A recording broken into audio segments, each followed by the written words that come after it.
सारे वीर भरा वीडियो को स्क्रॉल ना करना और ये बात बताओ कि आज मैंने रोज़ा नहीं रखा। उसकी भी एक वजह है, रोज़ा नहीं रख सका मैं। तो रात को लेट सोया था, लेट उठा, तो सहरी का जो टाइम था वो ख़त्म हो चुका था। तो दोबारा मैं सो के अभी उठा हूँ, अभी टाइम काफ़ी हो चुका है। तो अभी एक बार मैंने सोचा कि चलो आज 8 पैरा रोज़ा रख लेते हैं, शाम को अफ्तारी के साथ ही करेंगे। लेकिन वो दोस्त बोला कि ऐसा नहीं होता कि आपके पैसे गुम हो जाएं और आप बोलो कि मैंने सदका दे दिया, सदका निकल गया। ऐसा बिल्कुल भी नहीं होता।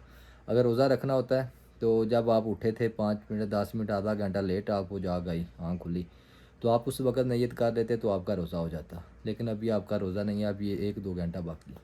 तो अभी भूख भी लगी हुई है, सुबह का खाया भी कुछ नहीं है और रोज़ा पता नहीं होगा कि नहीं होगा, अभी इसी उलझन में हूँ। तो अभी ये कन्फर्म किया एक दो आदमी से बातचीत करके, वो बोलते हैं अगर आपने रोज़ा रखना था 8 पैरा तो वो आपको सुबह ही नियत करना थी। अभी आप नियत करेंगे 2-3 घंटे पहले तो ऐसा रोज़ा नहीं होगा।